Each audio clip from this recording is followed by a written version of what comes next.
ഭാരതീയ സംസ്കൃതിയുടെ ചൈതന്യവത്തായ ചരിത്രം ആരംഭിക്കുന്നത് വൈദിക കാലം മുതൽക്ക് തന്നെ. സാധാരണ അമ്മ പറയാറുണ്ട്, നിങ്ങൾ എന്താണോ പ്രാർത്ഥിക്കുന്നത് ആ പ്രാർത്ഥനയാണ് നിങ്ങളുടെ സംസ്കാരത്തെ കാണിക്കുന്നത്. നിങ്ങളുടെ ആഗ്രഹം, നിങ്ങളുടെ ആവശ്യം, നിങ്ങളുടെ ചിന്തകൾ ഇതെല്ലാം പ്രാർത്ഥനയിൽ നിഴലിട്ട് വരുന്നത് കാണാൻ സാധിക്കും. ആ പ്രാർത്ഥന നിങ്ങൾ ഏതാണ്, നിങ്ങളുടെ കുടുംബം എന്താണ്, സമൂഹം ഏതാണ്, രാഷ്ട്രം ഏതാണ് എന്ന് കാണിക്കുന്നു. സ്വാമി വിവേകാനന്ദൻ പറയുകയുണ്ടായി, ഈ ഭൂമുഖത്ത് ഒരു ജപ്പാൻകാരനെ ഉത്സാഹഭരിതനാക്കണമെങ്കിൽ ആ ജപ്പാൻകാരനോട് രാഷ്ട്രസ്നേഹത്തെ കുറിച്ച് പറയണം. ഒരു ഇംഗ്ലീഷുകാരനോട് അധികാരത്തെ കുറിച്ച് സംസാരിക്കണം. അമേരിക്കക്കാരനോട് ബിസിനസിനെ കുറിച്ച് സംസാരിക്കണം. ഫ്രഞ്ചുകാരനോട് സൗന്ദര്യത്തെ കുറിച്ച് സംസാരിക്കണം. ഇതൊന്നും ഭാരതീയനെ ബാധിക്കില്ല. ടെമ്പററി ആയിട്ട് മാത്രമേ ബാധിക്കുകയാണെങ്കിൽ തന്നെ ബാധിക്കുകയുള്ളൂ. ഭാരതത്തില് സംസ്കൃതിയുടെ ചരിത്രം, അതിന്റെ അടിസ്ഥാന കോർ അവനെ ആവേശഭരിതനാക്കണമെങ്കിൽ ആത്മീയതയ്ക്ക് മാത്രമേ സാധിക്കുകയുള്ളൂ. ആ സ്വാമി വിവേകാനന്ദന്റെ വാക്കുകളും മാതാ അമൃതാനന്ദമയി ദേവിയുടെ ചിന്തകളും പ്രാർത്ഥനകളുമാണ് നിങ്ങളെന്ന വരിയും ഒരുമിച്ച് ചേർത്താൽ ഭാരതീയ സാംസ്കാരിക പൈതൃകത്തിന്റെ സന്ദേശവും ചരിത്രവും ലഭിക്കും. അതാണ് വേദങ്ങളിൽ നിന്ന് വന്നത്. തമസോമാ ജ്യോതിർഗമയ മൃത്യോർമാ അമൃതം ഗമയ. അതുപോലെ തന്നെ അസതോമാ സദ്ഗമയ. ഏത് പ്രാർത്ഥനയാണോ നിങ്ങൾ നിത്യജീവിതത്തിൽ പ്രാർത്ഥിക്കുന്നത് കൊണ്ട് പ്രാർത്ഥിപ്പിക്കുന്നത്, അതാണ് ഭാരതത്തിലെ അസതോമാ സദ്ഗമയ. ചീത്തയിൽ നിന്ന്, തിന്മയിൽ നിന്ന്, നെഗറ്റീവുകളിൽ നിന്ന് നന്മയിലേക്കും പോസിറ്റീവിലേക്കും എന്നെ കൊണ്ടുപോകണമേ. അതുപോലെ ഇരുട്ടിൽ നിന്ന് പ്രകാശത്തിലേക്ക് കൊണ്ടുപോകണമേ. മരണമുള്ള ശരീരത്തിൽ നിന്ന് അമരത്വമുള്ള പ്രസിദ്ധിയിലേക്ക് എന്നെ കൊണ്ടുപോകണമേ എന്ന് പ്രാർത്ഥിച്ച ഭാരതീയര് സഹനാവവതു സഹനൗ ഭുനക്തു സഹവീര്യം കരവാവഹൈ തേജസ്വിനാവധീതമസ്തു മാ വിദ്വിഷാവഹൈ എന്ന് പറഞ്ഞപ്പോൾ ഈ രാഷ്ട്രം ഇത്രയും നെഗറ്റീവുകൾ ഉണ്ടായിട്ടും ഇന്നും നിലനിൽക്കാനുള്ള കാരണം എന്താണെന്ന് മനസ്സിലാക്കാം. എന്തുകൊണ്ടാണ് ജൂതന്മാർക്ക് പള്ളി ഉണ്ടാക്കാൻ ഭാരതീയ രാജാക്കന്മാര് സ്ഥലം കൊടുത്തു? എന്തുകൊണ്ട് വിദേശികളെ അതിഥി ദേവോ ഭവ എന്ന് പറഞ്ഞ് സ്വീകരിച്ചു? എന്തുകൊണ്ട് ക്രിസ്ത്യാനിയെയും മുസ്ലിമിനെയും സഹോദരനാണ്? സഹവർത്തിത്വത്തിന്റെ നന്മകളോട് ജീവിക്കാമെന്ന് ഇന്നും പറയുന്നു. ഉപനിഷത്ത് സന്ദേശങ്ങൾ ശാന്തിമന്ത്രമായ സഹനാവവതു സഹനൗ ഭുനക്തു സഹവീര്യം കരവാവഹൈ. And through that let us attain that ultimate position, തേജസ്വിനാവധീതമസ്തു. And ആനോ Bhadra ക്രതവോ യന്തു വിശ്വതഃ. ഋഗ്വേദത്തിലെ വരിയാണ്, ഭാരതീയ വിദ്യാഭവന്റെ എംബ്ലത്തിൽ എഴുതി വെച്ചിട്ടുണ്ട്. ആനോ ഭദ്രാ ക്രതവോ യന്തു വിശ്വതഃ.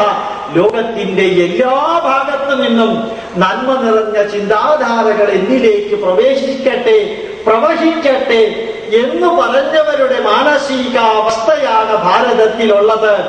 അതേ വേദങ്ങൾ പറയുന്നു, ഭദ്രം കർണേഭിഃ ശൃണുയാമ ദേവാ ഭദ്രം പശ്യേമ അക്ഷഭിർയജത്രാഃ സ്ഥിരൈരംഗൈസ്തുഷ്ടുവാംസ സ്തനൂഭിർവ്യശേമ ദേവശീതം തനുയാമ ദേവാ. ബ്രാഹ്മണര് മാത്രം ചൊല്ലിയിരുന്ന മന്ത്രമല്ല ഇത്. ഉപനിഷത്ത് ആർക്കും ചൊല്ലാം, എല്ലാവരും ചൊല്ലിയിരുന്നതാണ്. ഭദ്രം കർണേഭിഃ ശൃണുയാമ ദേവ. നന്മ നിറഞ്ഞത് ചെവിയിൽ കേൾക്കുമാറാകട്ടെ. ഭദ്രം പശ്യേമ അക്ഷഭിർയജത്രാഃ. അക്ഷഭിർ രണ്ട് കണ്ണുകളല്ല, അനവധി കണ്ണുകള്. അക്ഷൗ എന്ന് പറഞ്ഞാൽ ദ്വിതീയ വചനം, അക്ഷഭിർ ബഹുവചനം. ഈ കണ്ണുകളെല്ലാം നന്മകൾ കാണുമാറാകട്ടെ. സ്ഥിരൈരംഗൈഹി തുഷ്ടുവാംസ, സ്ഥിരമായ ആരോഗ്യമുള്ള ശരീരം കൊണ്ട് തുഷ്ടുവാംസ, സന്തോഷമുളവാക്കുന്നതായ ദേവഹീതം തനുയാമദേവ, എത്ര കാലം എനിക്ക് ആയുസ് തന്നിട്ടുണ്ടോ ആ കാലം അത്രയും നന്മ നിറഞ്ഞ ഈശ്വരീയമായ കർമ്മങ്ങൾ ചെയ്യുവാൻ എനിക്കിടവരട്ടെ എന്ന് ഭാരതീയര് പ്രാർത്ഥിച്ചപ്പോൾ അമ്മ പറഞ്ഞ വരിയുണ്ടല്ലോ, നമ്മളുടെ പ്രാർത്ഥന ഏതാണോ ആ പ്രാർത്ഥനയാണ് നമ്മള് ഈ ശിവക്ഷേത്രത്തില് ദീപാരാധനയ്ക്ക് തട്ടെടുത്ത് അതില് കർപ്പൂരമിട്ട് മേശാന്തി അത് കത്തിച്ച് 3 പ്രാവശ്യം ബിംബത്തിന്റെ ചുവട്ടിലും 3 പ്രാവശ്യം മധ്യത്തിലും 3 പ്രാവശ്യം മുകളിലും ഈ ദീപാരാധന തട്ടൊഴിയുമ്പോൾ പറയുന്നൊരു മന്ത്രമുണ്ട്. ധ്രുവാദ്യൗ ധ്രുവാ പൃഥിവീ ധ്രുവാ സപർവതായിമേ ധ്രുവം വിശ്വമിദം ജഗത് ധ്രുവോ രാജാ വിശാമയം ധ്രുവം തേ രാജാ വരുണോ ധ്രുവം ദേവോ ബൃഹസ്പതിഃ ധ്രുവം ദ ഇന്ദ്രശ്ചാഗ്നിശ്ച രാഷ്ട്രം ധാരയതാം ധ്രുവം.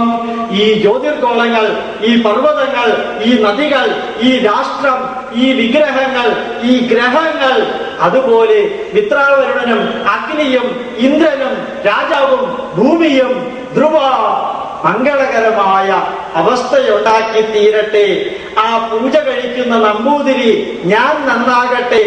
ഈ ദീപാരാധന ഒഴിയുന്ന സമയത്ത് ക്ഷേത്രത്തിന്റെ മുമ്പിലുള്ള വ്യക്തികൾ നന്നാകട്ടെ എന്ന് പ്രാർത്ഥിച്ചിട്ടില്ല. ഓട്ടോമാറ്റിക്കലി ചുറ്റുപാടുകളെല്ലാം നന്നാകുമ്പോൾ യഥാർത്ഥത്തിൽ അത് ഒരുമിച്ച് നന്നാവുന്ന ഒരവസ്ഥ. അതുകൊണ്ടാണ് ഇന്ന് ആർഷജ്ഞാനോത്സവ സന്ദേശം നൽകിയപ്പോൾ സ്വാമിജി ഒരു സന്ദേശം നൽകി. സർവേ സുഖിനഃ സന്തു സർവേ സന്തു നിരാമയ സർവേ ഭദ്രാണി പശ്യന്തു മാ കശ്ചിത് ദുഃഖഭാഗ് ഭവേത്. അർത്ഥങ്ങള്, അർത്ഥമല്ല സിംഗുലർ അല്ല പ്ലൂരല്, അർത്ഥങ്ങൾ കൊടുത്തിരിക്കുന്ന വേദവചനങ്ങള് അത്യുജ്വലമാണ്. സർവേ അപി സുഖിനഃ സന്തു പ്ലൂരലാണ്. സർവജനങ്ങളും സുഖമായിരിക്കട്ടെ. സർവേ ഭദ്രാണി പശ്യന്തു, എല്ലാവരിലും മംഗളകരമായ ആ അനുഭൂതി ഉണ്ടാകാൻ ഇടവരട്ടെ.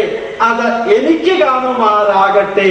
മാ കശ്ചിത് ദുഃഖ ഭാഗ് ഭവേത്, ആരും ദുഃഖത്തിൽ പങ്കുചേരാൻ അവസരമുണ്ടാകാതിരിക്കട്ടെ. So beautiful words. Exactly. This is the beginning point of Indian cultural history or Indian cultural foundation. പ്രകൃതിയിൽ മുഴുവനും നോക്കാൻ വേദങ്ങൾ നമ്മെ ഉപദേശിക്കുന്നു. വിശ്വതശ്ചക്ഷുരുത വിശ്വതോ മുഖോ വിശ്വതോ ബാഹുരുത വിശ്വതസ്പാദ് തം ബാഹുഭ്യാം ദമാതി സമ്പദത്രയർദ്ധ്യാവാ പൃഥിവീ ജനയൻ ദേവയേകാഃ. അത്യുജ്വലമായ മന്ത്രം ഈ പ്രപഞ്ചം മുഴുവനും ശിഷ്യനോട് ഗുരു പറയുകയാണ്.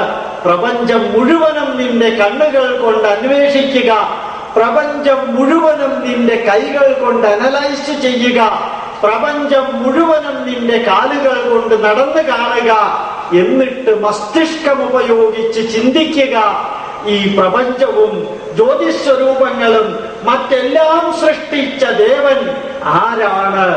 സർവ ഉജ്ജ്വലമായ ചൈതന്യത്തിന്റെ ബഹിസ്ഫുരണം മെറ്റീരിയൽ ലോകത്തിൽ നിനക്ക് കാണാൻ സാധിക്കുമെങ്കിൽ ആ കാണിച്ചു തന്ന ചൈതന്യവത്തായ ഒന്ന് അതിനകത്തുണ്ട് എന്ന് മനസ്സിലാക്കാൻ നിനക്ക് സാധിക്കട്ടെ എന്ന് പറഞ്ഞ ആ അതിമഹത്തായ വൈദിക ചിന്താധാരകൾ എന്താണെന്ന് ചോദിച്ചാൽ 4 മഹാവാക്യങ്ങളിലൂടെ യജ്ഞവൽക്യ മഹർഷി 4 ശിഷ്യന്മാരോട് പറഞ്ഞു കൊടുത്തിട്ടുണ്ട്.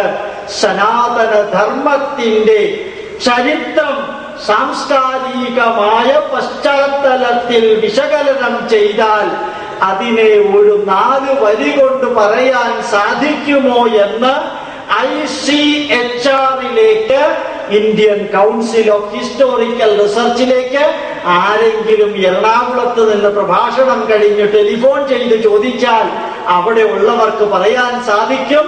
ഭാരതീയ സംസ്കൃതി വിന്യസിച്ചിരിക്കുന്ന 4 തൂണുകളുണ്ട്. യജ്ഞവൽക്യ മഹർഷി പറഞ്ഞിരിക്കുന്ന തൂണുകള്: പ്രജ്ഞാനം ബ്രഹ്മേതി വിജാനാത്. പ്രജ്ഞാനമാണ് അറിവ്. അതായത് ആ പ്രജ്ഞാനമാണ് അറിവ്. ആ അറിവാണ് ഈശ്വരൻ.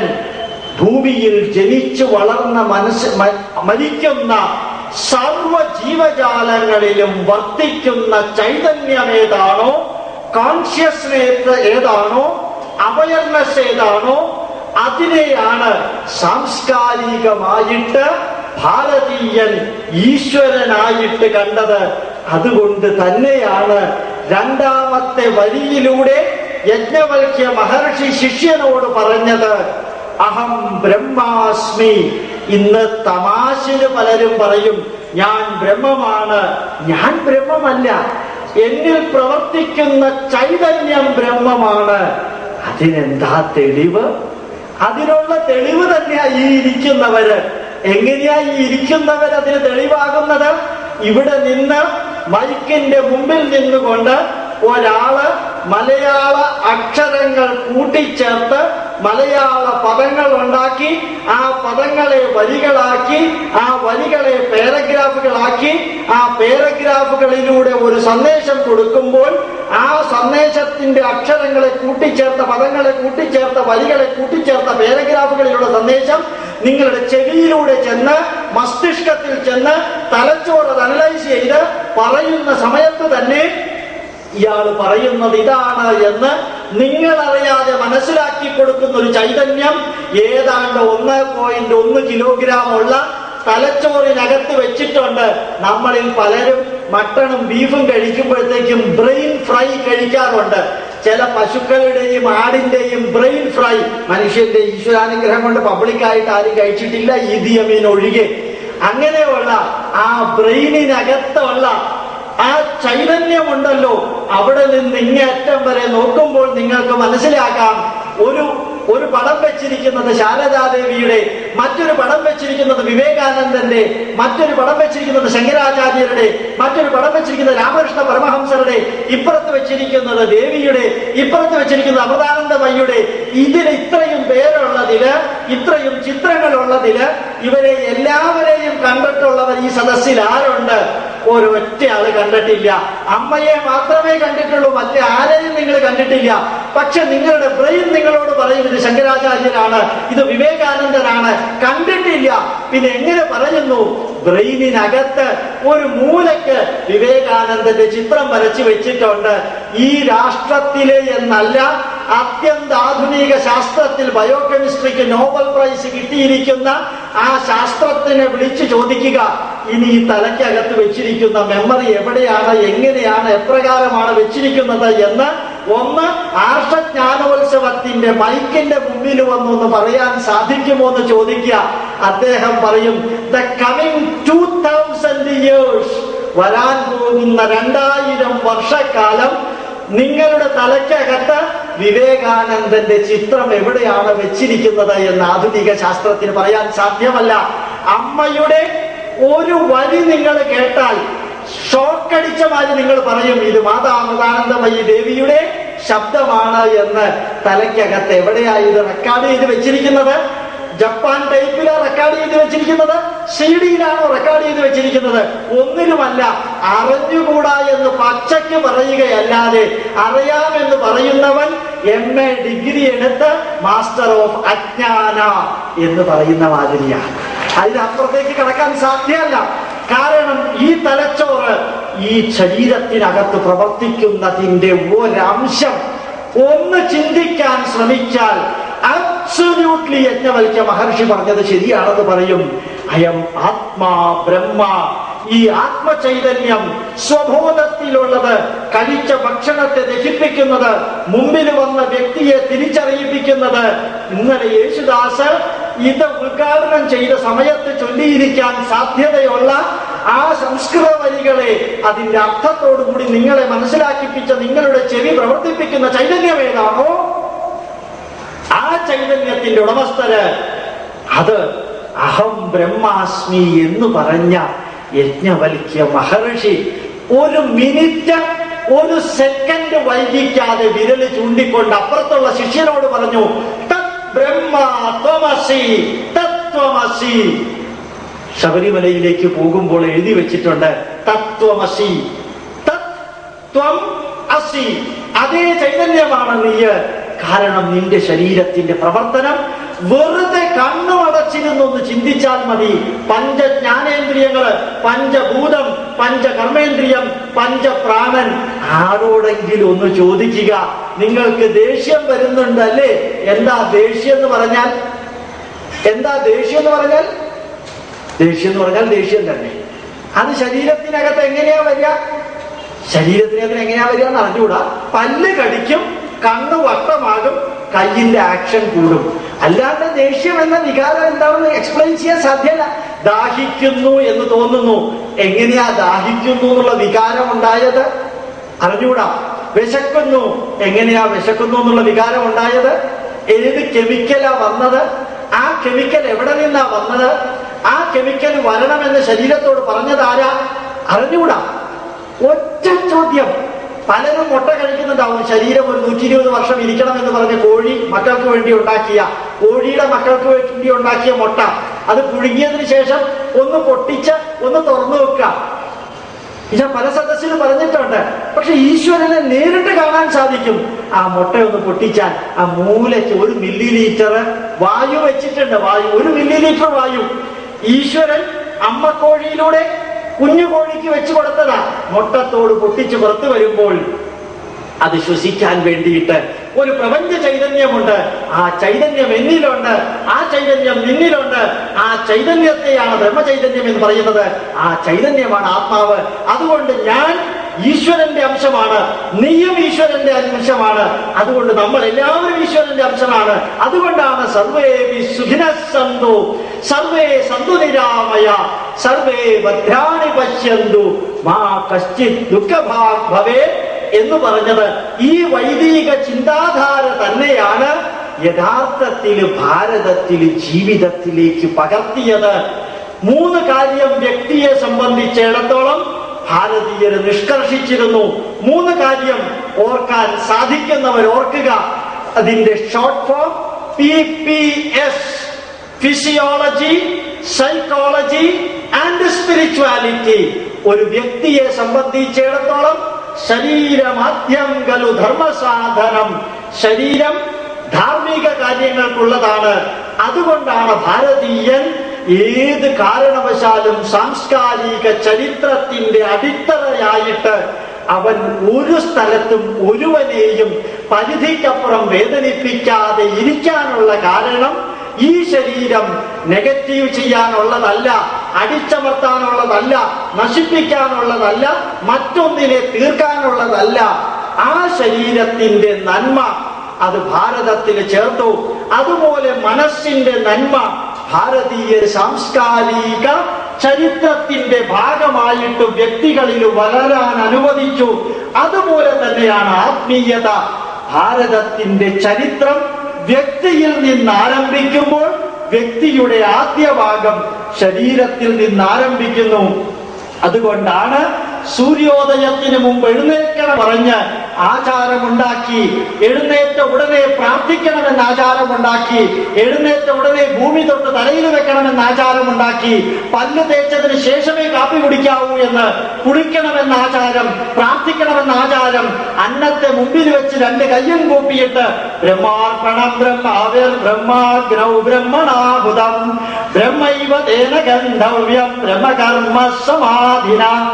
ആ ചോര, ആ ഭക്ഷണം അത് ശരീരത്തിനകത്തേക്ക് പോകുമ്പോഴാണ് ശരീരത്തിൽ ജീവചൈതന്യം പ്രഭാപൂരിതമാകുന്നത്. അതുകൊണ്ട് എന്റെ ശരീരത്തിന്റെ ബ്രഹ്മചൈതന്യത്തെ പ്രഭാപൂരിതമാക്കുന്ന ഏതെന്നാണോ പ്ലേറ്റിൽ വെച്ചിരിക്കുന്നത് അത് ഈശ്വരീയാംശമാണ്. പ്രൊവൈഡ് ബീഫും ചിക്കനും മട്ടണും കിച്ചനും അല്ല എങ്കിൽ ആ വെജിറ്റേറിയൻ ഫുഡ് അതിന്റെ മുമ്പിൽ രണ്ട് കയ്യും കൂപ്പി തൊഴുമ്പോൾ അത് ഒന്നിന്റെയും ശവമല്ല, ഒന്നിന്റെയും പീസല്ല. അങ്ങനെയുള്ള ആ വസ്തുവിനെ ഈശ്വരനിലേക്ക് അർപ്പിക്കുന്നത് പോലെ ശരീരത്തിന്റെ ജഡരാഗ്നിയിലേക്ക് യജ്ഞമായിട്ട് ബ്രഹ്മാർപ്പണം ബ്രഹ്മഹവിർ ബ്രഹ്മാഗ്നൗ ബ്രഹ്മണാഹുതം ബ്രഹ്മൈവ തേന ഗന്ധവ്യം ബ്രഹ്മകർമ്മ സമാധിന. കർമ്മം ബ്രഹ്മമാണ്, ചിന്ത ബ്രഹ്മമാണ്, ഇടുന്ന വസ്തു ബ്രഹ്മമാണ്, സ്വീകരിക്കുന്ന വസ്തു ബ്രഹ്മമാണ്. It is exactly is equal to Albert Einstein's theory E is equal to mc². എല്ലാം എനർജിയുടെ മാനിഫെസ്റ്റേഷൻ.